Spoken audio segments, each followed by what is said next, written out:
Ayo, bisa nggak berserah seperti itu? Kalau kita nggak mikir, wah macam-macam pikiran kita itu. Kecil tidak. Gampang berserah anak kecil. Ayo kita belajar berserah seperti anak kecil itu. Percaya pada papa mamanya 100% tanpa menganalisa. Catat itu. Anak kecil tidak bisa menganalisa. Dia terima apa adanya. Karena mereka percaya kepada orang tuanya. Seperti itu kita dengan Bapa di surga. Kalau kita ini buatan dia, seperti pokok anggur, dia pokoknya kita ranting-ranting. Gak mungkin ada ranting, bosan 2 hari, terus sejam lepas, sambung lagi. Ada gak begitu? Mati itu. Gak bisa. Harus terus nempel pada pokoknya itu supaya tetap hidup dan dapat makanan dari pokoknya. Inilah kekristenan yang sesungguhnya. Bahwa dengan hikmat yang dari Tuhan, kita dibawa dalam semua kesulitan-kesulitan hidup dan tantangan-tantangan hidup. Itu indah. Nah, dengan itu Papa membawa kita untuk kita belajar. Saya ingin buktikan kepada saudara. Gak usah Tuhan. Gak usah bilang doa, baca Alkitab. Tidak usah. Saya mengajak secara fakta. Umur kita rata-rata sudah 30-an, 40-an, 50-an. Oke? Nah, bayangkan. Kalau umur kita sudah sebanyak itu. Saya mulai tahun 70-an. Ya, yang sudah 40-an. Coba lihat. Tahun 70-an kita pernah punya masalah tidak? Yang sudah 40-an umurnya maksudnya. Ayo. Pasti ada masalah. Tahun 80-an ada yang pernah punya masalah? Oke, ada tidak? Tahun 90-an? Ada. Tahun 2000-an? Sudah 1 dekade ini? Ada nggak punya masalah? Ada. Coba bayangkan. Ini tanpa Tuhan ya, tanpa Tuhan. Kalau kita ada sampai hari ini, 1 dekade, tahun 2000-an, sudah habis kurang berapa hari lagi. Berarti kita ini orang-orang hebat. Artinya, setiap tahun dalam hidup kita, pasti ada masalah. Sabtu kemarin, kami nonton TV, CNN itu kan pas 5 tahunnya tsunami. Ngeri kalau lihat waktu itu. Menakutkan sekali. Saudara dengar kisahnya aktor Hong Kong terkenal Jackie Chan. Dia pun harusnya mati. Karena hari itu dia ada di Maladewa. Sama 2 anaknya. 1 sudah umur 3 tahun. Yang kedua baru 1 tahun lebih. Mereka pas di kolam renang waktu tsunami. Waduh, kalau baca kisah itu tragis sekali. Sampai dia berkata, untung saja gue kungfu. Dia berkata betul. Karena betul. Begitu dia ombak setinggi itu.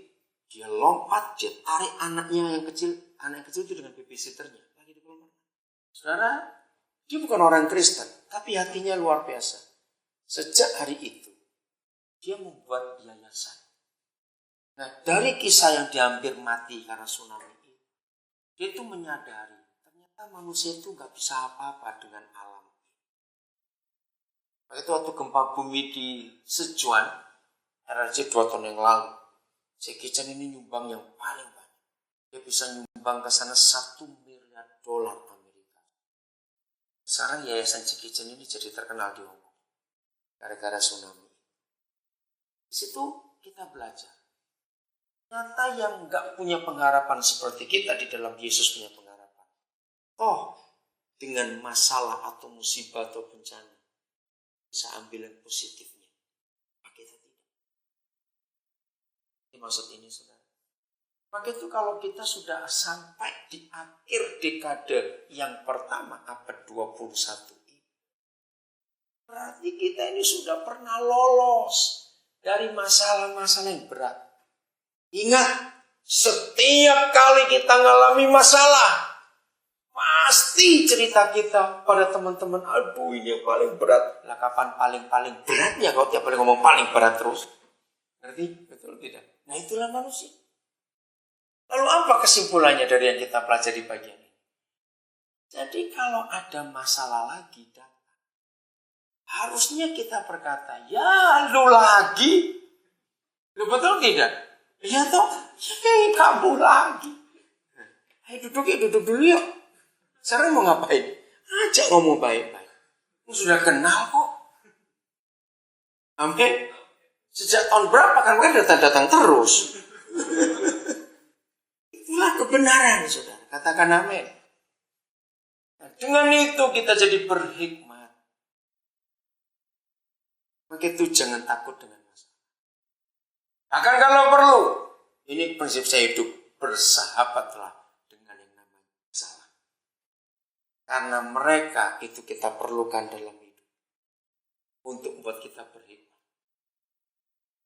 Karena dengan itu kita akan belajar terus. Lihat orang-orang yang latihan bela diri, karateka atau segala macam.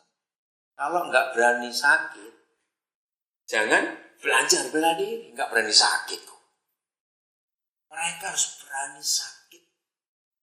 Dan yang kedua, yang lebih penting, nggak cuma modal berani sakit. Ingat ada kata yang lebih penting. Berani disakiti. Amin. Orang yang nggak berani sakit dan yang nggak berani disakiti, dia nggak akan jadi orang menang. Dia nggak akan kebal, nggak akan kuat menghadapi segala sesuatu. Maka kalau sudah seminggu nggak ada masalah, carilah. Bukan artinya cari masalah, bukan gitu. Artinya mana teman gue nggak datang ini ya? Seminggu tumben dia nggak muncul-muncul. Karena kita harus berani, saudara. Dengan itu tuh berani. Karena tanpa berani sakit dan berani disakiti, orang yang tough, orang yang kuat.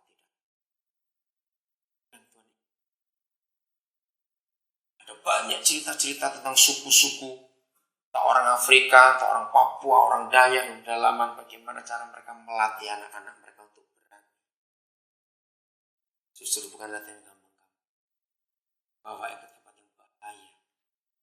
Tuhan yang melatih kita supaya kita kuat. Saya akan tunjukkan ayatnya. Mazmur 18. Jadi jangan lupa bersahabatlah dengan persoalan. Bersahabatlah dengan penderitaan, karena itu indah. Amin. Dan itu kita terlatih jadi orang-orang yang kuat dalam segala hal. Mazmur 18. Mulai 31 dah saya baca.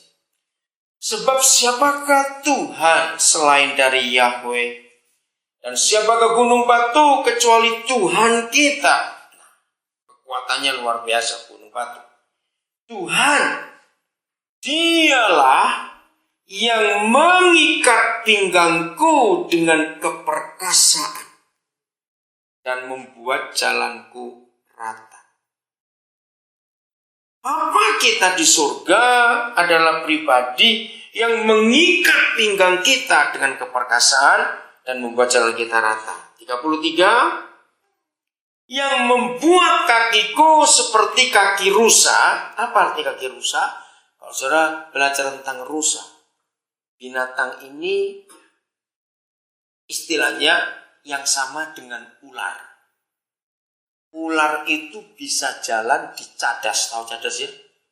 Tebing-tebing yang curam, yang terjal, wah bisa cepat. Nah, binatang berkaki 4 yang bisa selincah ular di tebing-tebing itu cuma rusa. Badannya kecil, kakinya lincah. Nah, artinya, kalau papa kita mengikat pinggang kita dengan keperkasaan, ada apa? Kalau papa di surga membuat jalan kita rata, kenapa? Kalau dia membuat kaki kita seperti kaki rusa, sehingga kita bisa berdiri di bukit, ada apa? Ayat 34. Dialah yang apa? Mengajar untuk berperang. Ini hebat sekali. Dia yang mengajar tangan kita untuk berperang. Sehingga lenganku dapat melenturkan, bukan busur karet,